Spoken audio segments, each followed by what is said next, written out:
Stroke of genius, folks. I see what you did there. I see what you did there. What's poppin', y'all? Welcome to another episode of Rock Pop Star Wars. I'm your ringmaster and host, Brock Blackwell. And on this episode, we're talking Beardwatch and Clone Wars. What do I mean by Beardwatch?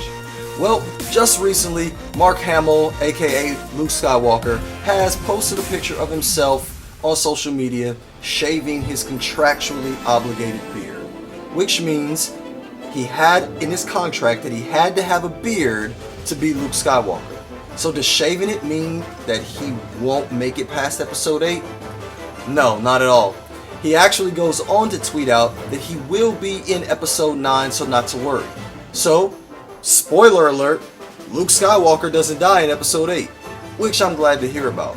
This isn't that big of a surprise because prior reports have said that episode 9 is really going to focus on bringing Luke and Leia kind of back together.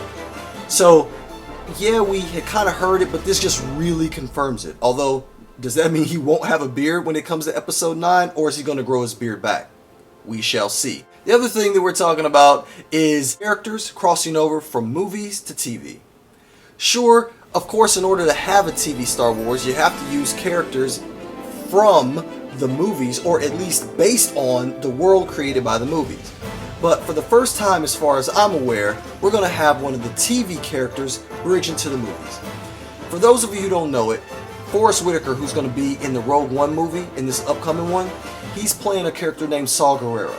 Saw originally came into being in the Clone Wars animated series back in the early 2000s. One of the interesting things about this is they interviewed Dave Filoni, the guy who wrote Clone Wars. Dave Filoni was saying how excited he was to be able to see the character on the big screen, and he even said that he told them if they had any questions, come ask him. Now, what I'm hearing from that means that they didn't just go say, hey Dave, what character could we use, which one would be good, and Dave picked this one out. Maybe that's what happened and I just haven't heard it that way, or I'm mishearing it.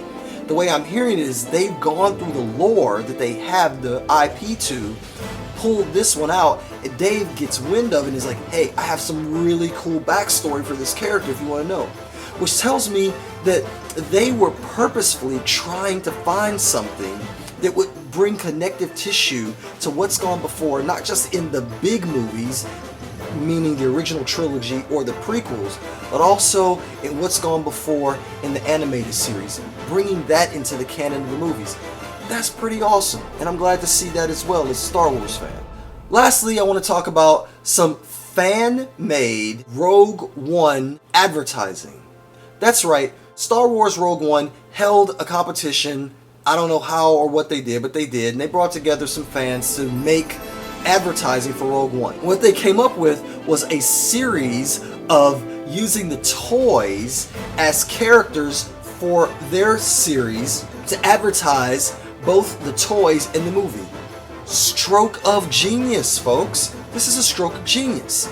You know why? Because not only is it going to get kids wanting to buy the toys, it's a way to get us familiar with the characters, familiar with how the characters think and move, while at the same time using humor so that when we go in, there's this familiarity that we have, not just with the universe, but even with the characters. They even use one time to make a joke when Jyn Erso is talking to one of the Lego stormtroopers, and she says, aren't you a little short to be a stormtrooper? I see what you did there. I see what you did there. So these are all the little things that are happening around the world of Star Wars this week. Maybe there's something else you guys would like to hear. Do you care about Mark Hamill's beard? Do you care about him and Leia coming back together, making sure that they make it both through episode 8? What do you think about a marketing campaign using fans and toys? Whatever it is, holler at your boy in the comments. As always, thank you for tuning in to this episode of Rock Pop. Be sure to click like and subscribe to my channel. Until next time, keep it poppin'. Peace.